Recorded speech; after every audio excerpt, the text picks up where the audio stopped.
The Your Apps tab is where you can find important links to download your Breakroom app, install the Breakroom SDK, or access your world through the web. After you finalize your subscription purchase, it will take 48 hours for Breakroom to generate app installers for your world. Once your installers are ready, they will be added on this tab. You can download one or both installers by clicking the Windows or macOS button. We recommend copying the download links to distribute to your users. If you update your app logo or installer image, or if you rename your world, you will need to create and distribute fresh desktop app installers in order to push those changes to your users.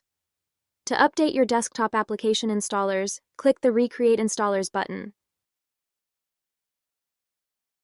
If you or your users would like to access your world through a web browser, you can use this link.